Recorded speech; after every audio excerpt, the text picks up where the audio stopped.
आद्य शक्ति मोहेश्वरी मात की उमाकांत स्मरण विधेयन नमः पार्वती पतये हर हर महादेव।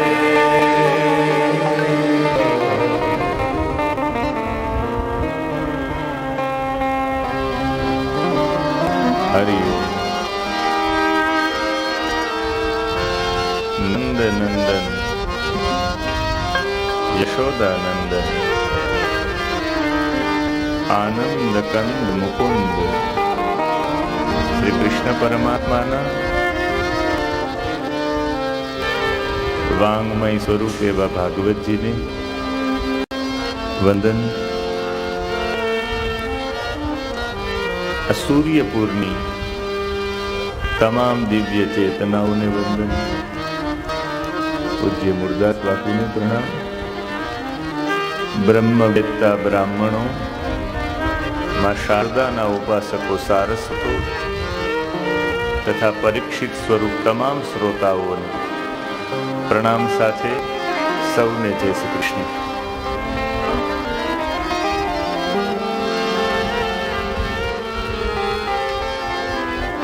આષાઢસ્ય પ્રથમ દિવસે મેઘમાં શ્લિષ્ટ સાન. આષાઢ માસનો આ પવિત્ર મહિનો 6 મહિનાઓ મુક્તિ માટેના કહ્યા છે ભાગવતજીમાં, કે આ 6 માસમાં કથા સાંભળનારું મુક્ત થાય. એમાં સૌથી જ્યાંથી આરંભ થતો એ માસ આષાઢ માસ છે. અષાઢ, શ્રાવણ, ભાદ્રપદ, આશ્વિન માસ એટલે આસો માસ, કાર્તક અને માગસર. 6 માસમાં કોઈ શ્રોતા કથા સાંભળે તો એની મુક્તિ ચોક્કસ થઈ જાય, મોક્ષકારક છે. એમાં પણ ત્રિવેદી પરિવાર, જેઠા બાપાના પરિવારે મનોરથી પરિવાર છે, જેમે આ કથાનો આથી આરંભ થાય છે. અને એ જ ભાગવતી ગાથા, એ ભાગવતી ગાથા કહો કે ભગવતી ગાથા, એ બંને એક જ ગાથા છે. ને આજે એમનો પ્રારંભ એમ કહી શકાય કે કદાચ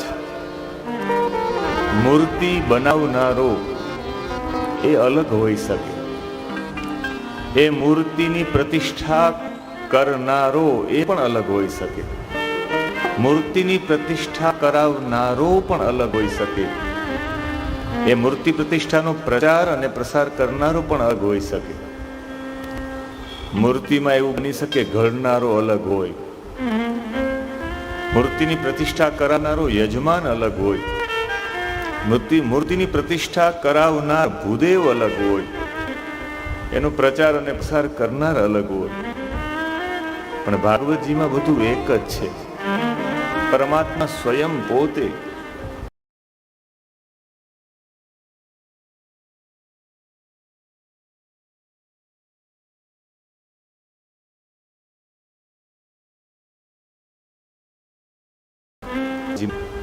પૂછે છે કે આ ભાગવતજી શું છે? કમ રસમ કે રસે સ્થિતિમ કરોતિ યાસા કથા. હમણાં મારું ઋગ્વેદ અધ્યયન ચાલે.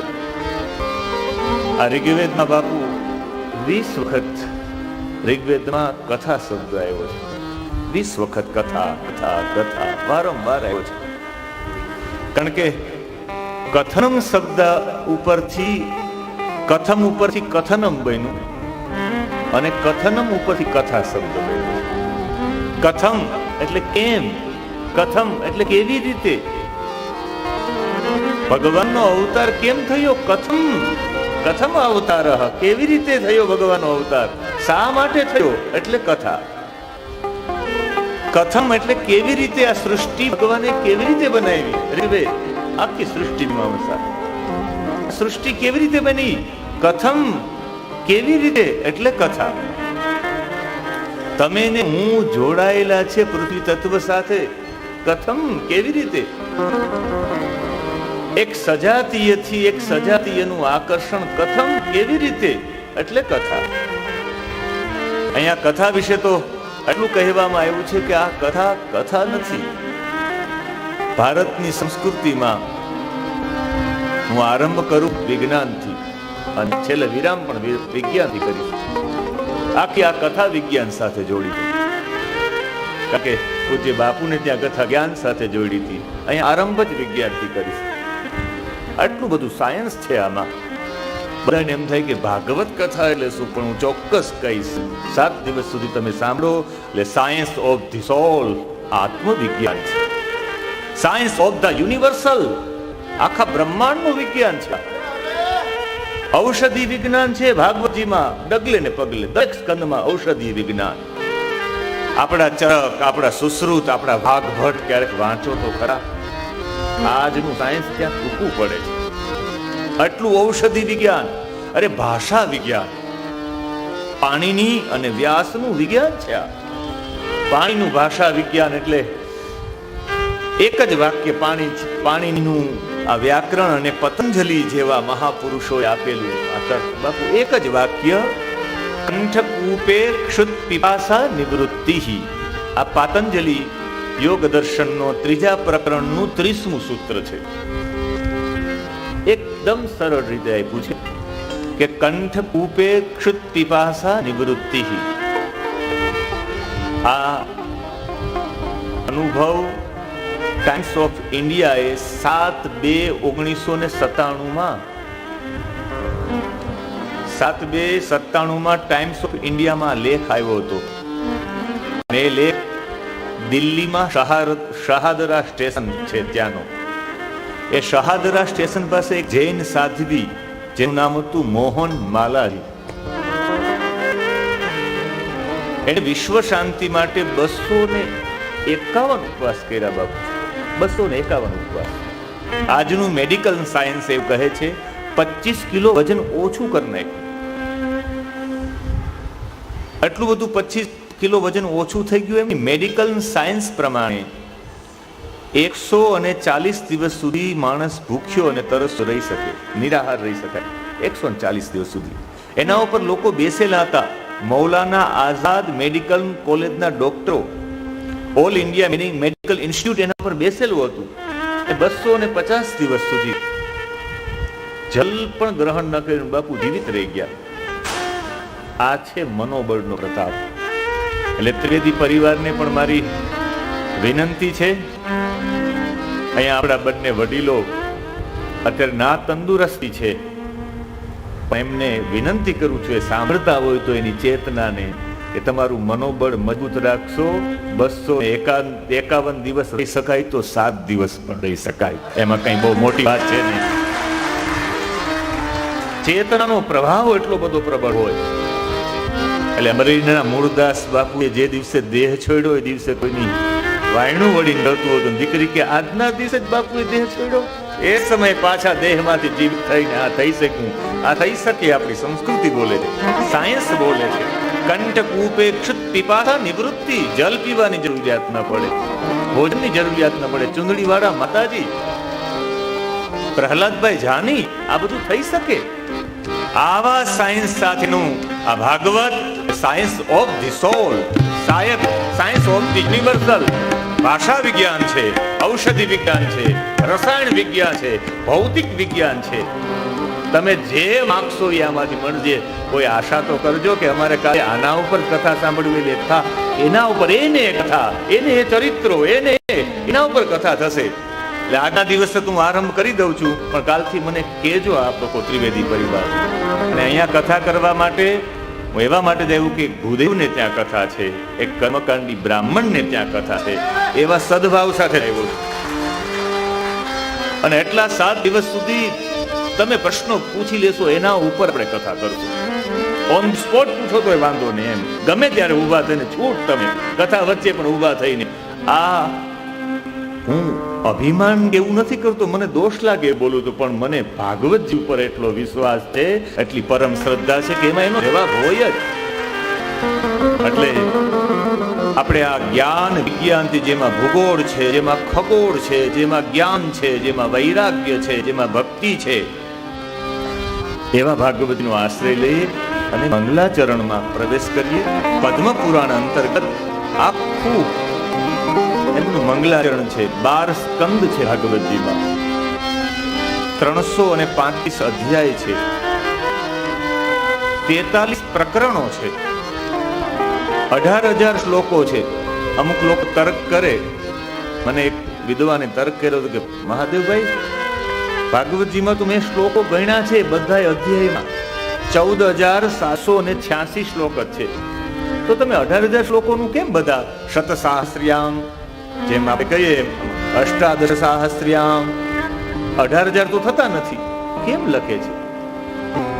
આ તો એ વિદ્વાનોને બૌપદેવ શાસ્ત્રી જેવાને નમસ્કાર કરવા પડે કે જેણે જે વિદ્વાનો પાસે જેટલું કંઠસ્થ હતું એની પાસેથી લઈને ગ્રંથસ્થ કર્યું. એટલા તો મળ્યા 14,786. 5,78,000 આમની અંદર અક્ષરો છે. એ અક્ષરોથી જો તમે આમ એનાથી 32 થી ભાંગી નાખું, એક અનુષ્ટુપનો શ્લોક હોય 32 અક્ષરનો હોય. 5,78,000 ને 32 થી ભાંગી નાખો એટલે 18,000 થાય. અને અક્ષરો પ્રમાણે એમ પણ એક તર્ક થઈ શકે. 84 સ્તુતિઓ છે ભાગવતજીમાં, બહુ મોટી મોટી સ્તુતિઓ છે. મોટા ભાગવતજીમાં 7 ગીતો છે, બહુ મોટા ગીતો. ને ગીતો સમજીએ તો 7 દિવસ પૂરા થઈ જાય એવું આ ભાગવતજી છે. ને એ ભાગવતજીના મંગલાચરણમાં ભગવાનની આકૃતિ, ભગવાનની પ્રકૃતિ અને ભગવાનની કૃતિ વિશે બતાવ્યું છે. ભગવાન કેવા છે?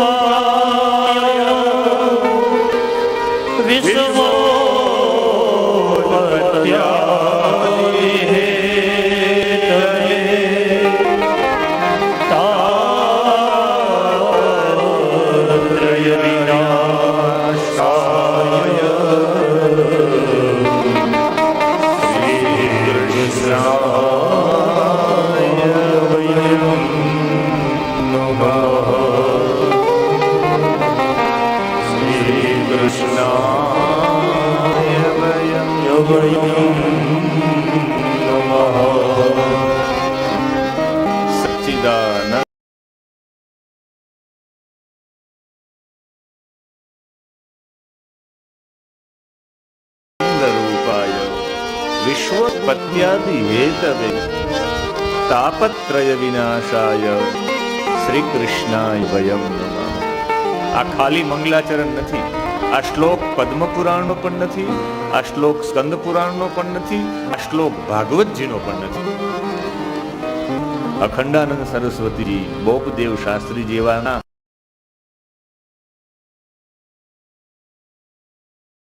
હૃદયમાંથી ઉદ્ગાર થયેલો આ શ્લોક છે. ભગવાનની આ વંદના કરવામાં આવી છે કે આ ભગવાન કેવા છે. અને જીવ 3 પ્રકારના હોય. મહાપ્રભુજી વલ્લભાચાર્યજી કહે છે કે 3 પ્રકારના જીવ હોય. 3 પ્રકારના જીવના ઉદ્ધાર માટે નું કોઈ સામે એક પાત્ર હોય તો એ પાત્ર છે કૃષ્ણ. અને એવા કૃષ્ણની અમે સ્તુતિ કરીએ છીએ. નું નામનો ધાતુ સ્તુતિ માટે વાપર. નું સ્તુત્યાર્થકમ. અમે ભગવાનને નમીએ છીએ એમ નહીં, અમે ભગવાનની સ્તુતિ કરીએ છીએ. કેવા ભગવાનની સ્તુતિ કરીએ છીએ? જે સત, ચિત અને આનંદનું સ્વરૂપ છે. મહાપ્રભુજી કે 3 પ્રકારના જીવો હોય. એક 3 પ્રકારની જીવ છે, જીવોની એક સૃષ્ટિ છે. મહાપ્રભુજી વલ્લભાચાર્ય સુબોધિનીજીમાં કહે છે. એક છે સૃષ્ટિનું નામ છે પુષ્ટિ સૃષ્ટિ. એક પુષ્ટિ સૃષ્ટિના જીવો છે, એક મર્યાદા સૃષ્ટિના જીવો છે. આ 3 જીવો માટે એક વ્યવસ્થા કરવામાં આવી છે. મહાપ્રભુજીનો એક ભાવ મેં ઘણા સમય પહેલા એક ગ્રંથમાંથી મેં એ લીધો હતો. મહાપ્રભુજીનું કહેવું એવું છે કે સચ્ચિદાનંદ રૂપાય વિશ્વોત્પત્યાદિ હેતવ અને તાપત્રય વિનાશાય. આ 3 છે ને એ દોષ દૂર કરવા માટે છે. આપણાથી 3 દોષ થાય છે. એક શરીરનો દોષ, એક વાણીનો દોષ અને એક આપણે જે દોષ થાય છે મનનો દોષ. શરીરનો દોષ દૂર કરવા માટે, વાણીનો દોષ દૂર કરવા માટે અને મનના દોષ દૂર કરવા માટે આ 3 ભગવાનના સ્વરૂપો બતાવવામાં આવ્યા. કૃષ્ણની અમે સ્તુતિ કરીએ. કેવા કૃષ્ણ છે? તો એમાં સૌથી પહેલા બતાવવામાં આવ્યું છે ભગવાનનું સ્વરૂપ. એટલે ભગવાનની કહેવાય કે કૃતિ, ભગવાનની આકૃતિ. અને ભગવાનની આકૃતિ કેવી છે? સચ્ચિદાનંદ રૂપાય. સત સ્વરૂપ છે, ચિત્ત સ્વરૂપ છે, આનંદ સ્વરૂપ છે. સત નો મતલબ ગુજરાતીમાં સાવ કરવો હોય કે સત એટલે શું? સત એટલે અસ્તિત્વ. અસ્તિત્વ એક જગ્યાએ હોય એવું બને નહીં, કે ક્યાંય મળે નહીં એવું બને નહીં.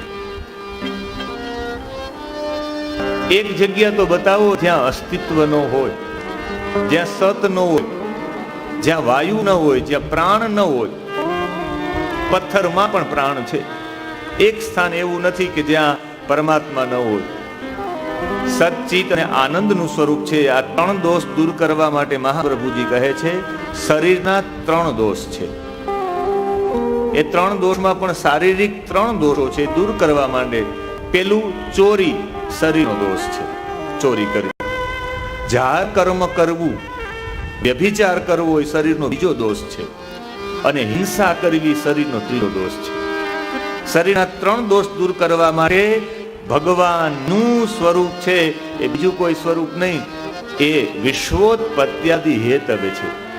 વિશ્વની ઉત્પત્તિ, વિશ્વનું પાલન અને વિશ્વનો સંહાર આ ભગવાનનું પોતાનું કર્મ છે, જેને કહેવાય ભગવાનની કૃતિ.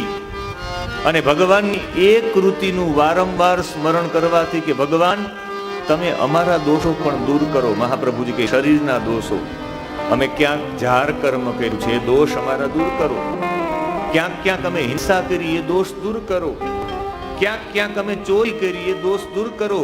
એટલે વિશ્વોત્પત્યાદિ હેતવે શ્રી કૃષ્ણાય વયમ. વિશ્વની ઉત્પત્તિ કરે, વિશ્વનું પાલન કરે, વિશ્વનો સંહાર કરે. વિશ્વનો એટલે પ્રભુ મારી અંદર પણ એક વિશ્વ છે, એ મારા શરીર થતા દોષો છે એ દૂર કરો. એટલે તમારે વિશ્વની ઉત્પત્તિ, પાલન અને સંહાર કરનારા છો. જો વિશ્વનો સંહાર કરો તો મારા દોષોનો સંહાર નહીં કરો. એટલે વિશ્વોત્પત્યાદિ હેતવે શ્રી કૃષ્ણાય વયમ નમઃ. એટલે મારા ત્રણ શરીરના દોષો દૂર કરો. બીજા ચાર દોષ વાણીના થાય છે. મહાપ્રભુજી કહે છે વાણીના ચાર દોષો છે, એ ચાર દોષો દૂર થાય એટલે ભગવાન સચ્ચિદાનંદ રૂપાય. તમારી હે પ્રભુ તમારી આકૃતિ કેવી છે? તમે સચ્ચિત અને આનંદના સ્વરૂપમાં છો. વાણીના દોષ દૂર કરવા માટે ભગવાન સચ્ચિદાનંદ સ્વરૂપાય શ્રી કૃષ્ણાય વયમ નમઃ. વાણીના ચાર દોષ છે. પેલો વાણીનો દોષ નિંદા. તમારે યદિ છસી વશી કરતુમ જગત એકેન કર્મણા. આખા જગતને જો વશ કરવા માંગતા હોય ને તો પરાપરવાદ સસ્યેભ્યો ચરંતિમ ગામ નિવારય. બીજાના ખેતરમાં વાણી રૂપી ચરતી તમારી ગાયને પાછી વાળી લ્યો. હા, બાપુએ કહ્યું ને કે મારે લાંબુ બોલવું નથી, જાજુ બોલીશ તો હું દોષમાં આવીશ. બાપુએ કહ્યું એના કરતા જીવન જીવવામાં હું ધ્યાન રાખું. વાણીનો પહેલો દોષ છે નિંદા. આપણાથી અનાયાસે પણ કોઈની નિંદા થઈ જાય. આપણે કરવા ન ધારતા હોય, વિષય જે ઉઠે તે આપણાથી બોલાઈ જાય. સત્યાય મિત ભાષિણા. સત્ય બોલવું હોય તો ઓછું બોલવું જ પડે, મિતભાષી બનવું જ પડે. નિંદાનો દોષ મને કાલથી કહેજો. મેં તો આ બાપુએ કહ્યું કે ભૂદેવો જ છે, બધાને ગાઈડલાઈન આપવા વાળા માર્ગદર્શકોને અહીંયા કથા છે, એટલે ઊંચા લેવલથી જ ચાલુ કરી મેં. પછી આપ મને કહેશો તો હું ઉતરી જાય નીચો, એમાં કઈ મોટી વાત નથી. એટલે મેં મહાપ્રભુજીના આ દોષથી સચ્ચિદાનંદ રૂપાય ત્યાંથી એનો આરંભ કર્યો છે. પેલો નિંદા, વાણીનો દોષ. બીજો જૂઠાણું, ખોટું બોલવું પણ જબરદસ્ત મોટો દોષ છે. પ્રકૃતિ નારાજ થઈ જાય જ્યારે તમે જૂઠ બોલો ત્યારે આજુબાજુમાં અનુભવ કરજો, તમને માયુસી જોવા મળશે. અહીંયાથી હું ગપ્પા મારવા માંડું, તમારા ચહેરા ઉપર તત્કાલ એ પ્રકૃતિ ઉપર અસર થવા માંડે. તમારા ચહેરા એકદમ નાના એવા થઈ જાય. આ જૂઠાણું બીજો દોષ. ત્રીજું કઠોર વચન. કોઈને કઠોર વચન બોલી જાય એ વાણીનો દોષ છે. અને વાચાળતા, વધારે પડતું બોલવું, એ પણ દોષ છે. ચાર વાણીના દોષ છે. સચ્ચિદાનંદ રૂપાય. ભગવાન આપની આકૃતિ છે. સારા માણસને જોઈ લે તો આપણી બોલતી બંધ થઈ જાય ને, એમ પરમાત્માનું સ્વરૂપ જોઈ લઈએ, આ સ્વરૂપ જોઈ લે બોલતા બંધ ન થઈ જાય. કોઈ એવો વ્યક્તિ આવ્યો તો કે ભાઈ એ પાસે કેમ બોલવું? તો પરમાત્માનું આ સ્વરૂપના રોજ દર્શન કરો, રોજ ઠાકોરજીના મંદિરે જાઓ, બોલતી બંધ થઈ જાય. વાણીના દોષ જતા રહે. એટલે રોજ મંદિરે જવું જરૂરી છે. સચ્ચિદાનંદ રૂપાય એ વાણી પરખ માટે છે. અને તાપત્રય વિનાશાય, આ ત્રણેય પ્રકારના તાપ દૂર કરો એ મનના દોષો દૂર કરવા માટે છે. મહાપ્રભુજી કહે મનના પણ 3 દોષો છે. એક મનનો પહેલો દોષ તૃષ્ણા, વધારે પડતી ઈચ્છાઓ કરવી, હું આ કરી લઉં, હું તે કરી લઉં, હું આ કરી લઉં. આ તૃષ્ણા મનનો દોષ છે. મનનો બીજો દોષ છે ચિંતા. આજે કોઈ પણ ડોક્ટરને પૂછો કે થાઇરોઇડ કેવી રીતે થાય, તો કે ચિંતા કરવાથી. કોઈ પણ ડોક્ટરને પૂછો કે ડાયાબિટીસ થવાનું કારણ શું, તો એ કહે ચિંતા કરવાથી. બીપી નો પ્રોબ્લેમ શેના કારણે થાય, તો કે ચિંતાના કારણે. આજે ડોક્ટરો કહે છે, પણ મહાપ્રભુજી તો કહ્યું છે મનનો દોષ છે આ ચિંતા. અને ત્રીજો બુદ્ધિ મંદતા. આ પણ મનનો દોષ છે. બુદ્ધિમાં મંદતા હોવી. વારંવાર એકની એક વાત આપણે કોઈને કહીએ તો એ સમજે નહીં, તો સમજવાનું કે બુદ્ધિ મંદતાનો દોષ છે, એ મનનો દોષ છે. બધા કે મને યાદ ન રહે, આમ તેમ. એકની એક વાત 50 વખત વાંચો, યાદ શું ન રહે? 500 વખત વાંચો. આપણી તૈયારી નથી 500 વખત વાંચવાની. યાદ શક્તિ વધારવા માટેનું બીજી કોઈ દવા છે જ નહીં. આ બુદ્ધિ મંદતા મનનો દોષ છે. વારંવાર એકનું એક રિપીટ કરો. ઓમ નમઃ શિવાય કોઈ ભૂલી શકો તમે? કોઈ દિવસ યાદ ન કરતો ઓમ નમઃ શિવાય કેમ નથી ભૂલતા? તમે સહસ્રશી રેખા પૂરું કહો શા માટે નથી ભૂલતા? તમે ગણાનાંતવા શા માટે નથી ભૂલતા? વારંવાર એનું રટન થયું છે. એટલે ભગવાનનું નામ વારંવાર લઈ ઓલો ભૂલાઈ ન જાય. અને આટલું બધું રટાઈ જાય કે એની કોઈ ચિંતા નહીં. એટલે તુલસીદાસજી પણ કહે છે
વિનાશાય.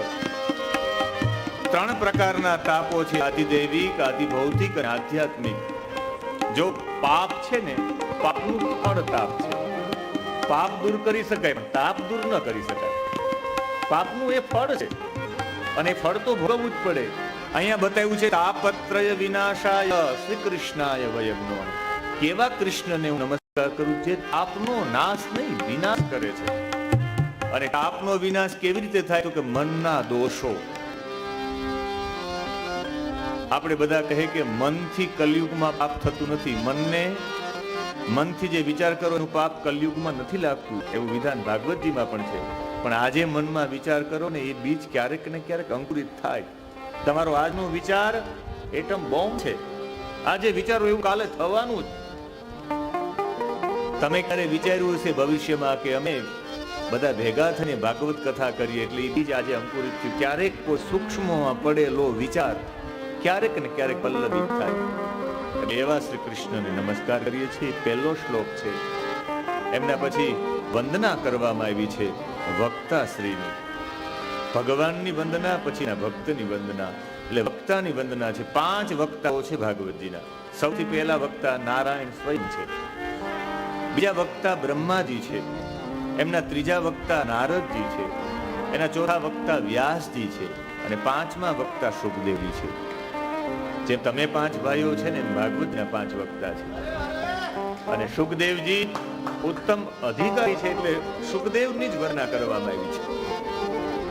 આમ તો અહિર્બુદ્ન્ય નામની સંહિતા છે. અહિર્બુદ્ન્ય નામની સંહિતામાં લખ્યું છે નમે ઇતિ, મારું નથી એવા ભાવને કહેવામાં આવે છે ન મ એનું સંક્ષિપ્ત રૂપ છે.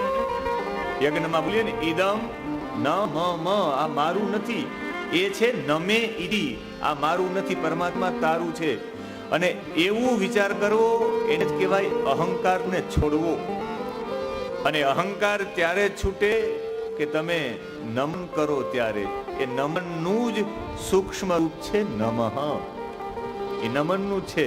અને એમ અહીંયા નમન કર્યા છે સુખદેવજીને. યમ પ્રવ્રજંતમ અનુપેતમ અપેત કૃત્ય વંદના કરી છે. અને હવે સીધો પ્રવેશ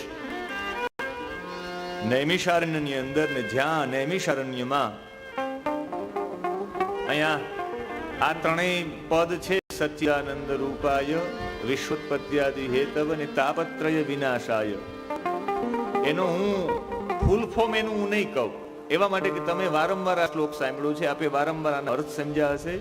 પણ જો સ્થૂળ, સૂક્ષ્મ અને કારણ આ ત્રણેય શરીરને પણ પાર કરવા હોય તો ભગવાનના આ ત્રણેય સ્વરૂપને વંદના કરવી જોઈએ. સચ્ચિદાનંદ રૂપાય વિશ્વોત્પત્ત્યાદિ હેતવે અને તાપત્રય વિનાશાય વેદાંતનો વિષય છે. એવા શ્રી કૃષ્ણની અમે સ્તુતિ કરીએ છીએ જે સત સ્વરૂપ છે, જે ચિત્ત સ્વરૂપ છે, જે આનંદ સ્વરૂપ છે, જે વિશ્વને ઉત્પન્ન કરે છે, વિશ્વનું પાલન કરે છે, વિશ્વને છેલ્લે સંહાર પણ કરે છે. આપણી અંદરના ત્રણેય પ્રકારના પાપોનો નાશ, તાપોનો નાશ પણ કરે છે. એવા કૃષ્ણની અમે સ્તુતિ કરીએ છીએ. પછી વક્તાશ્રીની વંદના અને પછી નૈમિષારણ્યમાં 88,000 ઋષિઓ એકત્રિત થયેલા છે. અને આ 88,000 ઋષિઓએ શ્રી સૂત પૌરાણિકજી જેવા જ પધાર્યા છે. આ એટલે 88,000 ઋષિઓ યજ્ઞ કરી, સવારમાં યજ્ઞ કરે અને બપોર પછી જ્ઞાન સત્ર કરે, રોજ માટે કોઈ ચર્ચા કરે. આજ સમયથી એક એવી મૂર્તિ આવે છે સૂત પૌરાણિક, જેણે પુરાણોનું અધ્યયન કરેલું છે, જેની પાસે પાત્રતા છે. એટલે કોઈ ઊભા થવાનું કહ્યું નહીં, પણ બધા ઓટોમેટિક ઊભા થઈ ગયા. બધાએ એમને આસન આપીને કહ્યું છે કે આપ બિરાજો, અમારી અંદરનું જે અજ્ઞાન છે આપ દૂર કરો. એના પછી 7 પ્રશ્નો પૂછ્યા છે. અને એ 7 પ્રશ્નો છે. એમાં પહેલો પ્રશ્ન તો એકદમ સરળ અને સહજ રીતે પૂછ્યું કે ભક્તિ, જ્ઞાન, વૈરાગ્ય યુક્ત વિવેકની વૃદ્ધિ કેમ થાય? આ પહેલો પ્રશ્ન. બાપુ એટલું બધું ઊંડાણપૂર્વક આ એક ઉપર ચર્ચા કરીએ,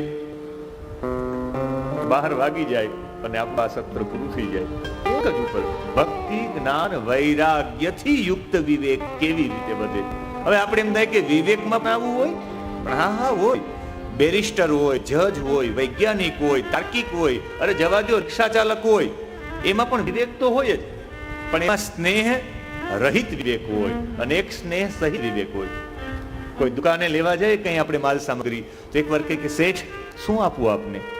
માલિક રિક્ષાવાળો, ઓટો રિક્ષાવાળો પણ સર ક્યાં જવું છે? એ એનો વિવેક છે બાપુ, પણ એ સ્નેહ રહિત વિવેક છે, સ્નેહ સહિતનો વિવેક નહીં. અહીંયા અમારો વિવેક કેવી રીતે વધે? સ્નેહ સહિતનો વિવેક વધે. એ વિવેક ભક્તિ, જ્ઞાન, વૈરાગ્ય સહિતનો વિવેક છે, એ જ સ્નેહ સહિતનો છે. એની વૃદ્ધિ કેમ થાય છે? અને એને પ્રશ્ન પૂછ્યો ખાલી વૃદ્ધિ થાય છે એમ નહીં, અમારે તો એ પણ પૂછવું છે કે માયા અને મોહથી છુટકારો કેમ થાય? આ વૈષ્ણવ બધા દુખી છે, એ વૈષ્ણવો દુખી છે તો એના માટે શું કરવું જોઈએ? 7 પ્રશ્નો પૂછ્યા છે એક પછી એક. ભક્તિ, જ્ઞાન, વૈરાગ્ય વિવેકો વર્ધતે માયા મોહન્યાસસ્ય વૈષ્ણવે ક્રિયતે યદ્વતમ. મનને, બુદ્ધિને, જો મનને, બુદ્ધિ અને હૃદયને જો પવિત્ર કરવું હોય એ પાણીથી નહીં થાય, વાણીથી થશે. ત્રિવેદી પરિવારે 7 દિવસ માટે પાણીનું પરબ નહીં, વાણીનું પરબ ખોલ્યું છે. આ વાણીનું પરબ ખોલ્યું 7 દિવસ માટે. અને કથાની મહત્તા તો આ બધાના જવાબ, એ 7 પ્રશ્નો પૂછ્યા, એ બધાના જવાબ કહ્યું કે એક જ માં જવાબ છે. અને એનો જવાબ એ છે કે શ્રીમદ ભાગવત. આ કલીમાં કથાથી બીજું કઈ મહત્વ છે? કથાની મહત્તા બતાવતા સૂત પૌરાણિક કહે કે મેં પ્રત્યક્ષ જોયું છે. શુકદેવજી કથા સંભળાવતા હતા પરીક્ષિતને, ત્યારે હું હાજર હતો. દેવતાઓ બધા ત્યાં આવ્યા છે, પણ દેવતાઓને અમૃતનો કુંભ લઈને વધાર્યા છે. અમૃતના કુંભની એમને ના પાડી દીધી છે, કારણ કે અમૃતની ના પાડવી, અમૃત કઈ સામાન્ય તો નથી. અમૃત પી જાય ને મરીએ નહીં એવું નથી. અમૃત માટે બાપુ 4 અવતાર છે. અમૃતને બચાવવા માટે એક અમૃત, સમુદ્ર મંથનમાં અમૃતની પ્રાપ્તિ માટે ભગવાન પેલા કાચબો બન્યા. સમુદ્ર મંથન સમય એ સુમેરુ પર્વત રાખો કે ના ઉપર 1,00,000 યોજન પીઠ લાંબી કરી, ને પછી એના ઉપર એ સુમેરુ પર્વત રાખવામાં આવ્યો. આનો મતલબ થાય ભગવાને અમૃત માટે કાચબાનો અવતાર પેલા લીધો, કચ્છપ અવતાર. પછી એના રક્ષણ માટે ભગવાન જ્યારે સમુદ્ર મંથન કરવાનું હતું, ત્યારે મુખ આગળ તો તમે બધા રહેશો, પૂછડા ઉપર તમે રહ્યો. સૌથી પહેલા સમુદ્ર મંથનમાં વાસુકી નાગનું દોરડું બનાવ્યું, એમાં સૌથી પહેલા ભગવાન આગળ રહ્યા. બધાની અંદર વાસુકી નાગની અંદર ભગવાન નિદ્રાના રૂપમાં રહ્યા. સુમેરુ પર્વતના રૂપમાં પણ ભગવાન રહ્યા. દાનવો અને દેવતાઓના શરીરમાં બળ રૂપે પણ ભગવાન રહ્યા. એ અવતારને અજીત અવતાર કહેવાય. એ પણ ભગવાન. પછી એને બચાવવા માટે ધન્વંતરીના રૂપમાં અમૃતનો કુંભ લઈને પ્રગટ થયા, ધન્વંતરી અવતાર. દેવતાઓને જ આપવા માટે મોહિની અવતાર. જે અમૃત માટે ભગવાને 4 અવતાર લીધા, એ અમૃતની ના પાડી દીધી. તો એનાથી આ કથામૃત કેટલું વધારે હશે, આની વિશેષતા કેટલી હશે. સુરાચ્છિષ્ટમ અને દેહ બંધનમ. અમૃતમાં ને કથા અમૃતમાં એટલો ફરક છે. એક કથા અમૃત છે એ ઓલા અમૃત કરતા વિશેષ સારું. એનું કારણ છે કે દેવતાઓએ પીધેલું છે એટલે જૂઠું કહેવાય ઓલું અમૃત તો, અને જૂઠું પીવું દોષ છે આપણી સંસ્કૃતિમાં. અને આ કથામૃતમાં જેટલું જૂઠું થાય એટલું સારું. ફલાણા ભાઈથી ફલાણાએ સાંભળ્યું, ફલાણા ભાઈ ફલાણાએ, જેટલી વખત તમે કથા સાંભળો એક એનાથી વિશેષ બધે. ઓલામાં દેહનું બંધન થાય, અમૃત પી લે તો શું થાય? મૃત્યુ ન થાય. મૃત્યુ ન થાય પણ ડાયાબિટીસ તો આવે ને, મૃત્યુ ન થાય પણ પગ તો ભાંગે ને, મૃત્યુ ન થાય બીપી તો થાય ને. એ દુઃખ ગુજારીને જીવન જીવવું એ તો બંધન છે દેહનું. આ કથામૃત છે દેહમાંથી મુક્તિ અપાવે, એટલે ના પાડી દીધી છે. અને પછી તો ઉપર જઈને તુલા કરવામાં આવી. નારદ બ્રહ્માજીએ ખબર પડી કે આની તોલના તો બીજા કોઈ શાસ્ત્રો નથી. એક વખત બ્રહ્માજીએ પણ આખું આ ભાગવતજીનું અધ્યયન કર્યું. ખબર પડી કે ભાગવતજી જેવો આનંદ ક્યાંય નથી. અને આવી રીતે સૂત પૌરાણિક કહે કે આ ભાગવતજી 7 દિવસના ક્રમમાં આજે પણ કોઈ વ્યક્તિ સાંભળે તો મુક્તિ ચોક્કસ થાય છે. અને આ 7 દિવસનો ક્રમ નારદજી આપેલો છે. અને એ નારદજીએ શા માટે આપેલો છે? કહ્યું કે સત્સંગ માટે 4 સનત કુમારો બદ્રી વિશાલમાં પધારે છે. નારદજીને જુએ છે કે નારદજી એકદમ દુઃખી છે. નારદજીના મુખમાં ભગવત નામ છે નહીં. ચિંતન માં જે યુક્ત છે આ ચિંતા યુક્ત છે. સનત કુમારોએ રોકાવીને કહ્યું, સંતથી સંત મિલે 3.5 કરોડ છિદ્ર છે, એ પ્રફુલ્લિત થઈ જાય, આનંદિત થઈ જાય. સામે પણ 3.5 કરોડ એટલે 7 કરોડ આખા શરીરમાં રૂવાટીઓ એ છિદ્રો છે એ પ્રફુલ્લિત થઈ જાય. પણ અહીંયા તો સંતથી સંત મળ્યા પણ એવું કઈ થયું નહીં, કારણ કે ચિંતામાં હતા સંત. અને ગત વિત્તો યથા જનઃ, જેમ પૈસા લૂંટાઈ ગયા અને માણસનો ચહેરો એકદમ નાનકડો થઈ જાય ને, નારદજીનો ચહેરો પણ આજે નાનકડો હતો. સનત કુમારોએ પૂછ્યું કે તમે શા માટે આવા નિરાશ છો? એમણે કહ્યું, અહમ તુ પૃથ્વીમ યાતો જ્ઞાત્વા સર્વોત્તમામિતિ. મને થયું કે પૃથ્વી સર્વશ્રેષ્ઠ છે માની હું પૃથ્વી ઉપર ગયો. અહીંયા તો નામ પણ આપ્યા છે, ક્યાં ક્યાં હું ગયો છું. એને કહ્યું હું કાશીમાં ગયો, હું હરિક્ષેત્રમ એટલે હરિદ્વારમાં ગયો, કુરુક્ષેત્રમાં ગયો, શ્રીરંગમમાં ગયો. પણ દરેક જગ્યાએ ગયો તો મને એક પણ જગ્યાએ કાશી, પ્રયાગ, ગોદાવરી એટલે નાસિક, હરિદ્વાર, શ્રીરંગ, કુરુક્ષેત્ર મને ક્યાંય સત્સંગ ન મળ્યો. અને જ્યાં પણ જાઓ ને તો એવા બધા લોકો મળ્યા છે. એમાં આમ તો 28 અનર્થો બતાવ્યા છે, પણ મારે અહીં એક જ બતાવવું છે. કારણ કે સમય થઈ ગયો છે, એટલે એક જ અનર્થ બતાવીશ. પેલું વેલું ત્યાં બધા કહેતા કેવા, મંદા સુમંદ મતયો મંદ ભાગ્યા રૂપદ્રુતા. એવા હતા બધા મંદાહા, એટલે બધા આળસુ હતા. આ દુનિયાનું અધપતન પહેલી બારી છે આળસુ. માણસ એના શરીરમાંથી આળસ કાઢી નથી શકતો. આળસને આમ તો અલસસ્ય ભાવ આલસ્યમ સંસ્કૃતમાં અલસ્ય ભાવ. અહીંયા સંસ્કૃતના વ્યાકરણમાં સાહિત્યમાં લ અને ર નો ભેદ નથી હોતો. ર અને લ બે સમાન કહેવાય સાહિત્યમાં. એટલે અરસ ઇતિ અલસ. રસ નથી ને કોઈ કામમાં રસ નથી ને એને અરસ કહેવાય કે ભાઈ અરસ, મને રસ નથી. એ અરસનું અલસ બન્યું અને એ અલસસ્ય ભાવ હૈતી આલસ્યમ. સૌથી રસ વિનાનો માણસ બની જાય ત્યારે એના જીવનમાં આ કથાઓ શા માટે છે? રસની વૃદ્ધિ માટે, જીવન જીવવા માટે, આ જીવનમાં કંઈક છે એ બતાવવા માટે. આ મોક્ષની કથા તો ચોક્કસ છે, પણ જીવન જીવવા માટેની પણ કથા છે. મંદાહા, બધા આળસુ હતા. હું કાથી જોઈશ ત્રિવેદી પરિવાર કેટલો આળસ વિનાનો છે. કારણ કે હું બરાબર સમય ઉપર પહોંચી જઈશ. તમે કહેશો 3:30 એટલે 3:30 માં 5 હશે તો હું અહીંયા હાજર થઈ જઈશ. તમે કહેશો 9 તો 9 વાગે હું હાજર હોઈશ. મંદા, આ કયુગમાં બધા લોકો આળસુ થશે. આજે બધા લોકો પાસે ઔદ્યોગિક રીતે જોવા જઈએ તો બધી સગવડતા છે. અહીંયાથી વાં સુધી ચાલીને પણ ન જવું પડે. આ જેટલી સગવડતાઓ વધી છે એમાં આપણે આળસુ નથી થયા.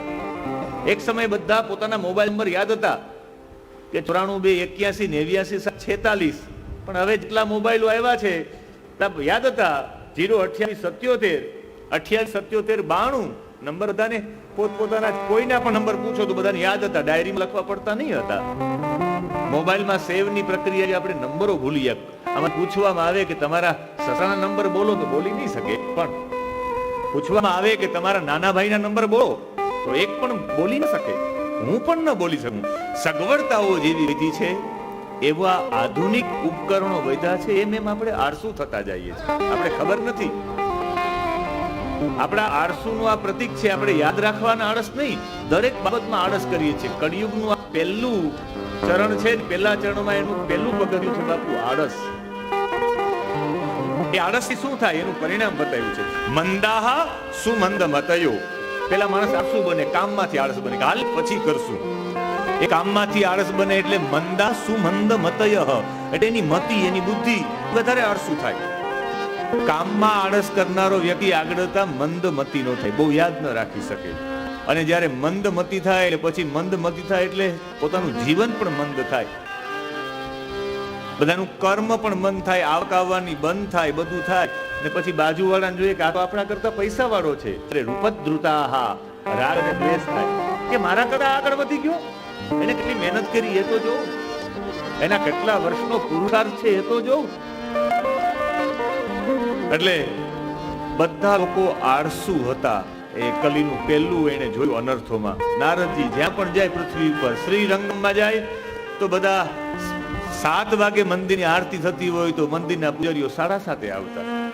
કેમ તો કે ભાઈ ઠાકોરજી પ્રેરણા કરે એ રીતે હું પૂજા કરું. આ બધા બાના પણ કેવા કાઢે બાપુ કે મને ઠાકોરજીની પ્રેરણા થાય ત્યારે હું મંદિરનો દ્વાર ખોલું. એટલે બધા એવા આળસુ હતા. પાખંડ નિરતા સંતો વિરક્તા સ પરિગ્રહા. આ બધા કેવા હતા એના માટેનો એક બહુ સરસ શબ્દ વાપર્યો છે. હું જો એવો બોલું કરીશ તો ક્યાંક એવું થશે કે બ્રાહ્મણો માટે લખ્યું છે. આમાં આપણે બધા ઘરના છે એટલે જ હું આ એ કહી શકું કે આ બધા બ્રાહ્મણો અહીંયા કેવા હતા એના માટે બતાવ્યું છે કે બધા આળસુ હતા. સંતો બધા કેવા હતા તો કે વિરક્તા સપરિગ્રહ હતા, વિરક્ત પણ પરિગ્રહ, બધું ભેગું કરવા વાળા હતા. ભૌતિકતા પછાડની દોડ હતી, સંન્યાસી બની ગયા હતા, પણ ભૌતિકતા એટલી બધી કે એ રાસ રચલું બનાવવામાં જ લાગેલા હતા, જેના માટે એને આખો સંસાર છોડ્યો અને પાછા સંસારમાં રક્ત હતા. નારદજી આ કલીના બધા લક્ષણો જોયા. 28 અનર્થો છે, પણ એની હું વિશેષ ચર્ચા નહીં કરું. કોઈ યોગી નહીં, કોઈ સિદ્ધ નહીં અને છેલ્લે પછી દુઃખી થઈને એમણે વિચાર કર્યો કે ચાલો હવે લયનમ લાતી ઇતિ લીલા, જે જગ્યાએ મારા ઠાકોરજીએ લીલા કરી ત્યાં જવા દે. યામનમ તટમ આપન્ન, એ યમુનાના તટ ઉપર ગયા જેને વૃંદાવન કહેવાય છે આજે. અને નારદજી ત્યાં વૃંદાવન જાય ત્યાં સુધી થોડોક સમય લાગશે, તો બસ અહીંયા સુધી બરાબર 12નો સમય થયો. 12ના ટકોરે સોમનાથમાં અમારે આરતી થાય, દ્વારકા મંદિરમાં પણ આરતી થાય. એટલે હરિ અને હરની બેયની યાત્રા ત્યાં થાય. ત્યાં હરિહરની આમ આરતી થતી હોય, અહીંયા આ હરિહરની, કારણ કે એનું જીવન જ છે હરિથી દેવો ભવ. રામે દીધો રૂડો રોટલો ખવડાવીને ખાય, એવી જેમની વિચારધારા છે, એવું જેનો જીવન મંત્ર છે, એવા પૂજ્ય બાપુનો ભાવ છે. એટલે 12 વાગે ત્યાં હરિહરની ભલે આરતી થતી, પણ આપણે આ હરિહરની આરતી કરીએ બરાબર 3:30 વાગે. આપણે સાથે મળશું અને આખા મહાત્મ્ય સાથે પ્રથમ સ્કંદમાં પ્રવેશ કરશું. સાયન્સ સાથે, ટેકનોલોજી સાથે. આપણે એમ થાય કે આમાં સાયન્સની હમણાં તો શરૂઆત કરી, ત્યારે સાયન્સની તો કોઈ વાત ન થઈ, પણ હવે મંદાસુ મંદ મતયો, માણસ મંદ આળસુ કેવી રીતે થાય, મારે એના પર ચર્ચા કરવી હતી, સવિશેષ ચર્ચા હતી, પણ એ 3:30 વાગે હું ચર્ચા કરીશ. કારણ કે જમીને આળસ કેવો થાય ને જોવાનું. જમીને તમે કેટલા ટટાર બેસી શકો, તમે આળસ વિના પ્રફુલ્લિત થઈને બેસી શકો, ભોજન કરીને પણ. એ મારે તમારા ચહેરા ઉપર જોવું છે, અને તમે મારા ઉપર ચહેરા ઉપર જોજો હું કેટલું પ્રફુલ્લિત હોય. સુમંદાહા મંદ મતયો, તો આપણે જોઈ લઈએ બરાબર સીધું પ્રેક્ટિકલ પ્રયોગ. એટલે એ આળસ શું જમવાથી થાય, કેવી રીતે જમવાથી થાય, શું શું ન જમવું જોઈએ આળસ દૂર કરવા માટે, શું શું જમવું જોઈએ, ઔષધિ વિજ્ઞાન, અને જમીને કેવી રીતે બેસવું જોઈએ, કેટલા ડગલા ચાલવું જોઈએ, જમવામાં બપોરના સમયે શું શું લેવું જોઈએ, રાતના સમયમાં કયો કયો ખોરાક લેવો જોઈએ, શરીરમાં આળસ ઉત્પન્ન ન કરે. એટલે એના માટે બરાબર 3:30 વાગે અત્યારે 2 મિનિટ માટે હરિનામ સંકીર્તન. આજના આ કથા સત્રને વિરામ.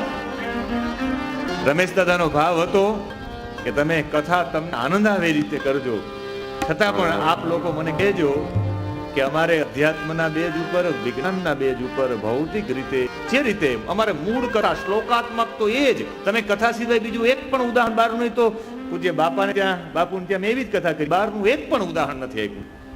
મૂળ કથા જ અને અધ્યાત્મની ચર્ચા. મેં એક પણ સાયન્સની ચર્ચા ત્યાં કરી જ નથી, કારણ કે સાયન્સ તો અધ્યાત્મ પાસે નાનકડું એવું કહેવાય. જેણે અલખની જ્યોત જગાવી દરેકના હૃદયમાં રામદેવજીને બેસાડ્યા હોય એવું એક યોગદાન છે. એક તો એવી જ્યોત જલાવા વાળા પૂજ્ય બાપુઓ ત્યાં એવી ચર્ચા ન કરાય. એટલે આપ જે કહેશો એના પર ચર્ચા કરશું, પણ મને જણાવજો ખરા. એમને મૌન ન રહેતા. મને એમ થાય કે તમે જણાવશો તો મને થશે તમારી જિજ્ઞાસા છે, અને એની પૂર્તિ કરશું. એટલે 2 મિનિટ માટે ભગવત નામ સાથે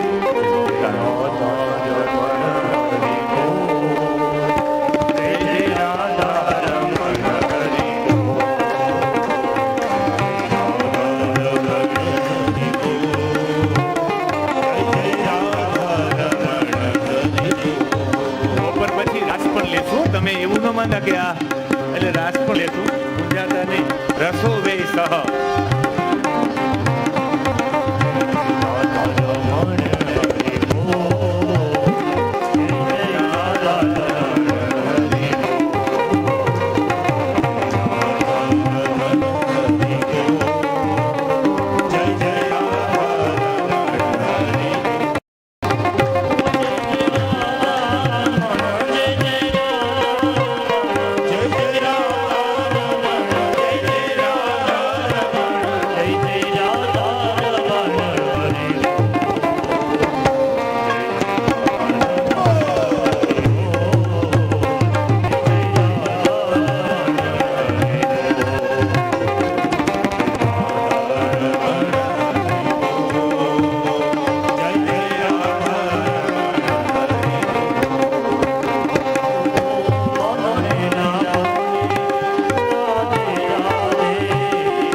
નમઃ